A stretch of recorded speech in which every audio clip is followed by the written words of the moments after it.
They had come here seeking refuge, but today the war came to this school.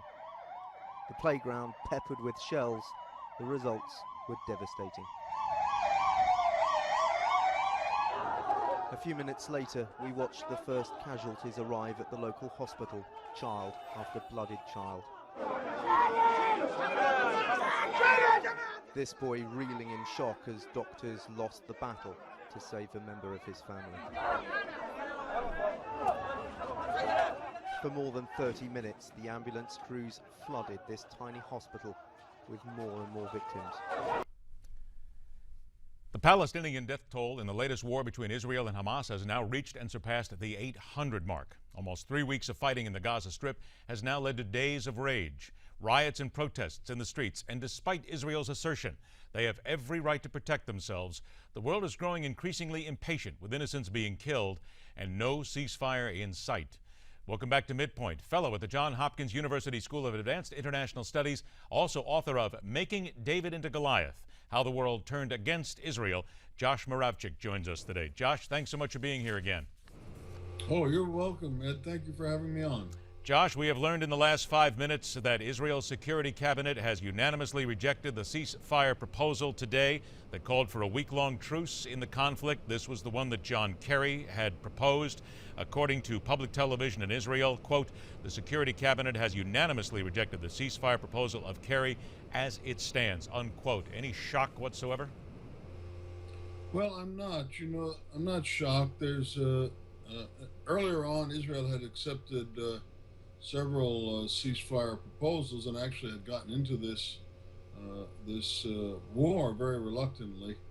I think that at this point, Israel is shocked by what it's discovering with these tunnels and also with the interrogation of Hamas fighters that it has captured about the plans for the use of these tunnels, which apparently included a mega attack into Israel through the infiltration of hundreds of Hamas fighters that was planned for the Jewish holidays in a couple of months, in which they would have, had they been able to do it, killed hundreds and taken many more as hostages.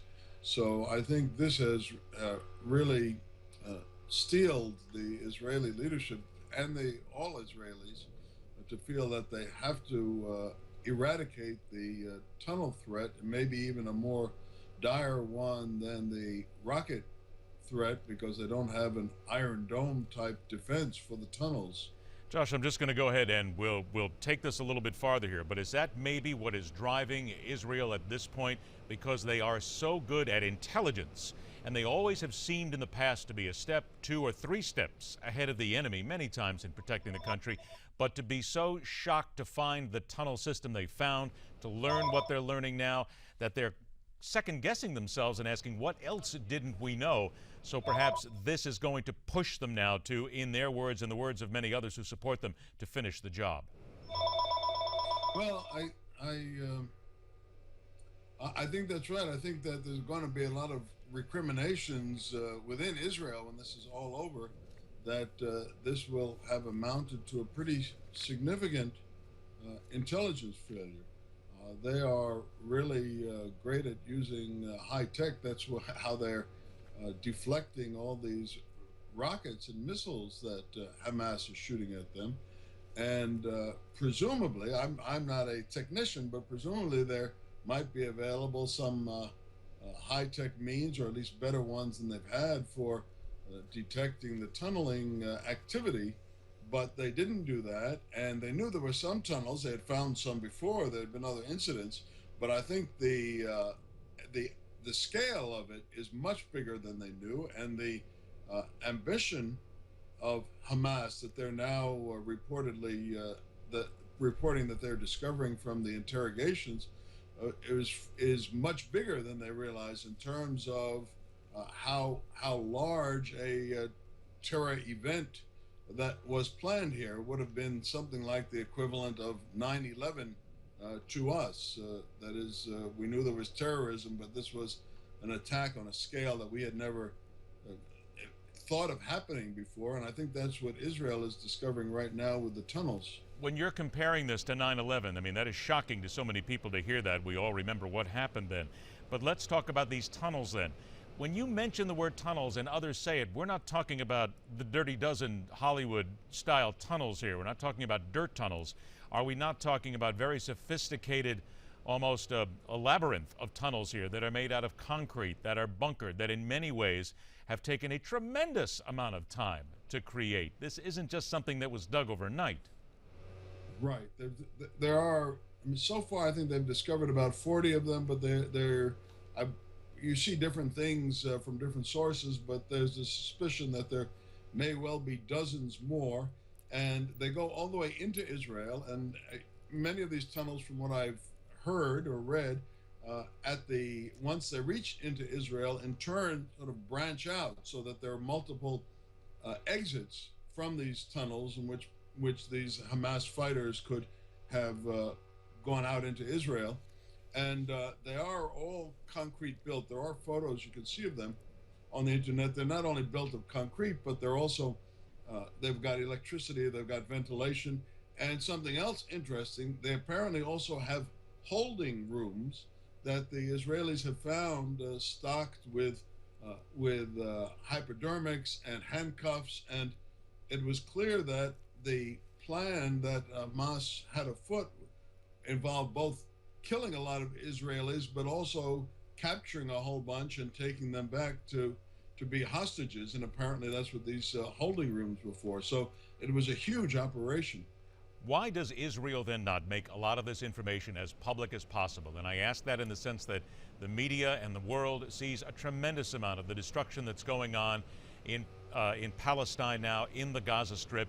Women and children being killed and being slaughtered, over 800 of them. And again, it is global perception we're talking about here. The Israelis have the right to go in and protect themselves, but I feel, and so many others feel, that the Israelis have not made a great case. Do they not care at this point? Are they just saying, let's go about and do it? Or should they be making a greater case and making sure that people understand with pictures, with video, showing people what's actually happening here and what they're finding? Well, the Israelis are certainly much better at military action than they are at PR, but I suspect that they will lay a lot of this out for the world to see after the fact, when the fighting is over. I know Israelis, and they tend to have a very kind of practical, business-like way of looking at things, and I think the attitude is, we're fighting a war now, we can't stop for that, we're going to go on and fight our war, and then later we'll worry about the public relations. On the other side, though, for Hamas, the war is public relations, or public relations is the war. Their goal in all this is to get as many Palestinians killed as possible, and of course to kill as many Israelis as possible, because they know that that the world is looking at these images. If you even talk about the image that you led with on this show, Ed, it was of that school that was being used as a shelter, where they told, that I've heard, 15 died, others were injured, and there were horrible scenes from that. But Israel had been reported that it had been receiving fire from around the school, and it a couple days earlier had, according to the Israeli accounts, had communicated to the UN people who were there that they were taking fire from around the school. They were going to have to shoot back, and the UN people should move those who were sheltering in the school out to some other place. And Israel offered to cooperate with some kind of local ceasefire to make it possible to evacuate, and that evacuation didn't happen.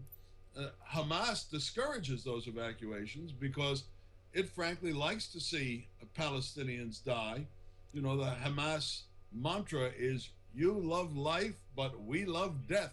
They love death of Israelis and they love death of Palestinians, because both work to serve their propaganda purposes. I only have about 15 seconds left. John Kerry's proposal, as I noted, failed. Is there any reason for the Israelis to trust him in light of some of the things that he has let slip in recent weeks? Well, I think it's not a matter of distrust. It's a matter of what's in the proposal and also their own military necessity. And we don't know if there were conditions in this proposal. I suspect there were that had been put by Hamas that would be the basis for getting Hamas to go along. And let's see what happens next. I want to remind everybody that your book is called Making David Into Goliath, How the World Turned Against Israel. Our guest again, nice to join us, Josh Muravchik. Josh, thank you so much for doing it. We will do it again. Thank you, Ed. I appreciate the opportunity. My pleasure. And again, to point out, the Israelis have rejected John Kerry's latest peace proposal. We'll have more on that coming up. Later on this hour, what the policymakers and wunderkinds inside the Beltway are saying about the president, the issues, and a whole lot more when MidPoint continues right here on the Newsmax TV network.